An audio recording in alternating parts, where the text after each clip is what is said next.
Nebraska enters a very critical year, entering year 4 under Matt Rhule.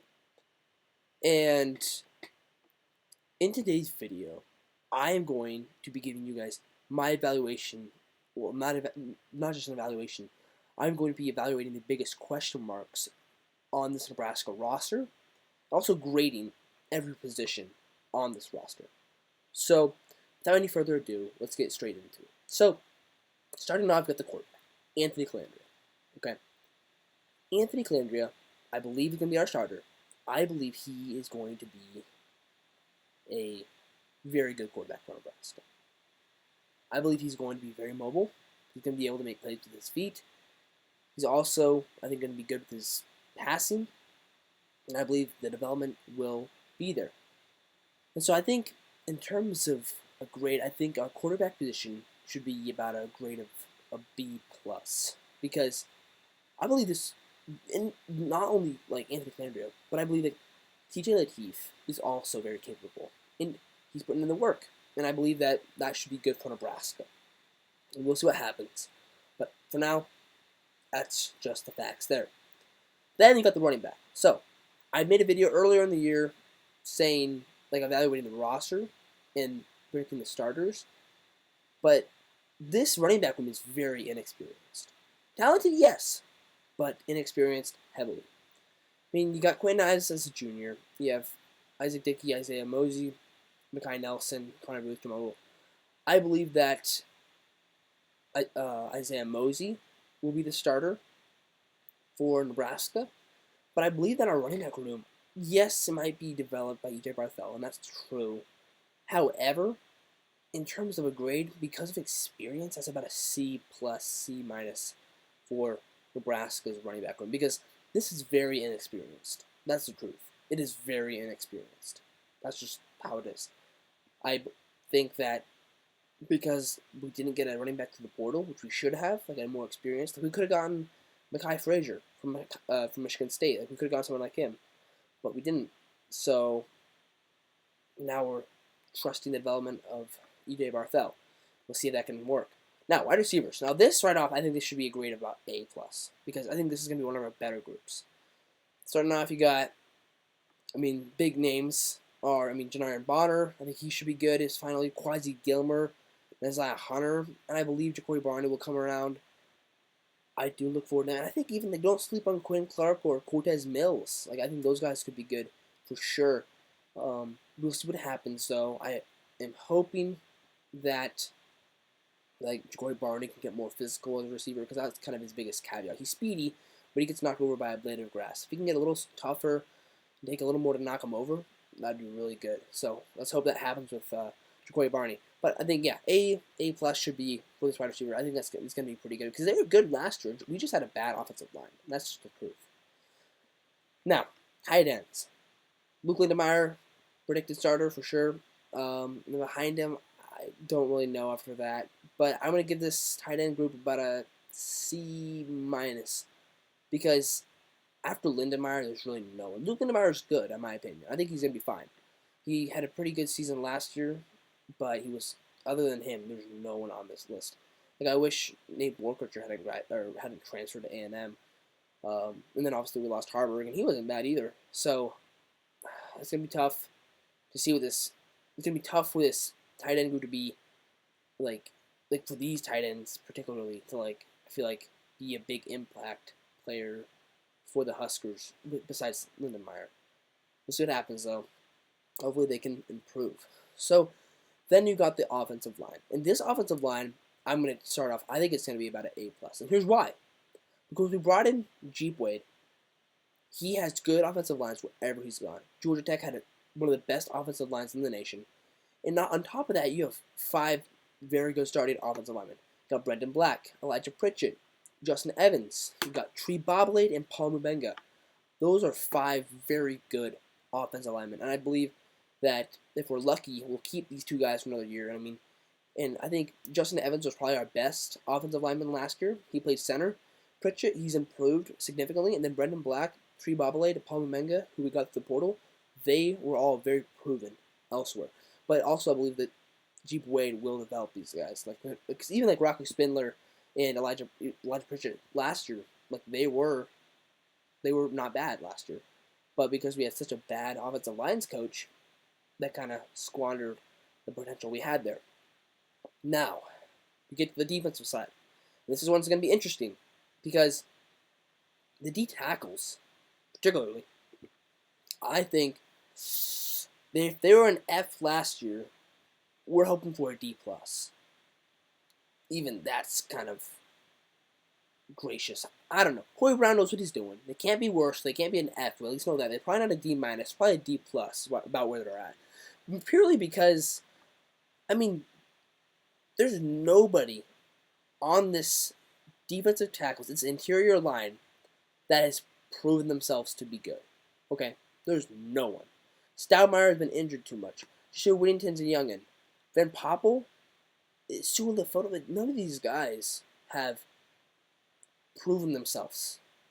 So, while I wish that they will make the jump next year, which we desperately need them to, because I think the interior line is probably the most important part of the defense.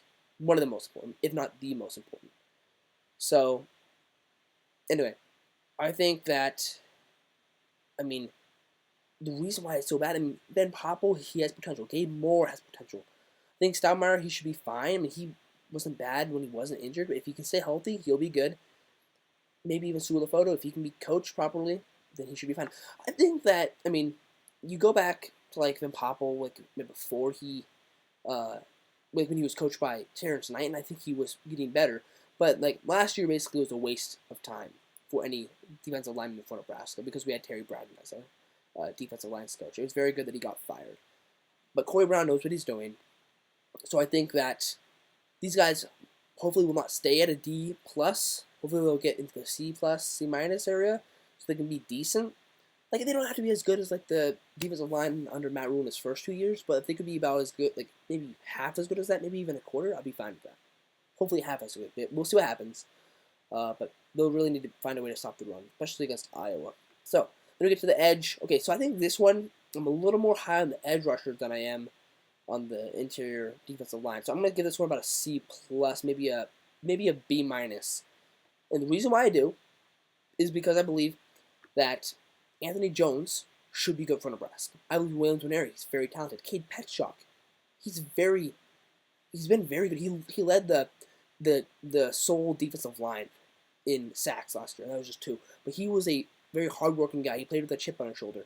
I think Willis McGahee, the fourth, wasn't bad either. I think he's fine. I think Cade Petchak, and I think these 3 guys right here are very good guys.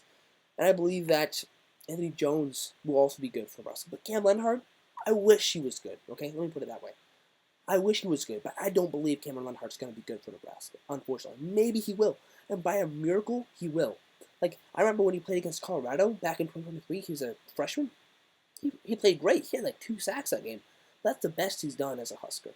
You shouldn't be playing your best college football as a freshman, in my opinion, if you want to make it to the NFL. So we're hoping maybe Cameron Lenhart can go out with a bang and be good. But for now, I do not believe that he's going to be a very impact player. And Mac Markaway, so I can't believe it. They switched him to edge. He was a tight end, but then they switched him to edge. He's been injured, so I don't think he's going to be very good for Nebraska. Anyway, linebackers.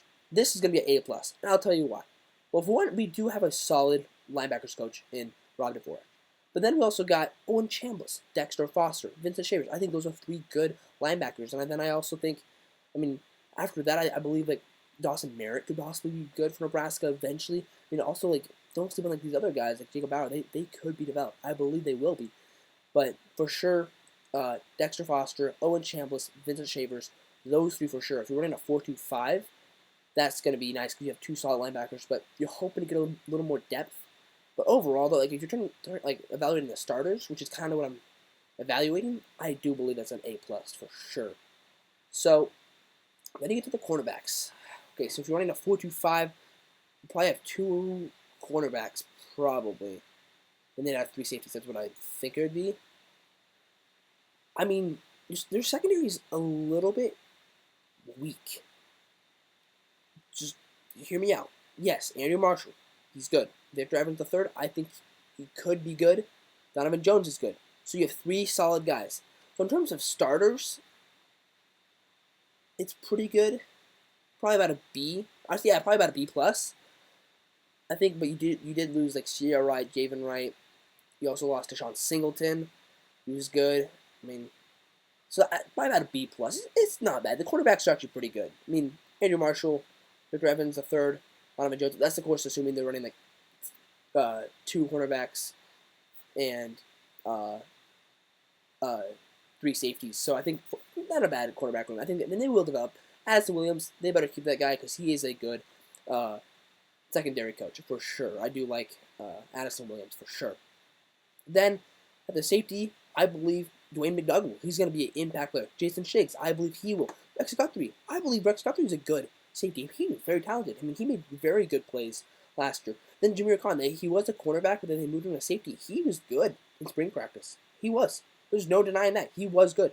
So I'm going to give the safety. I mean, it's not bad. It's a little underrated. I think it's not bad.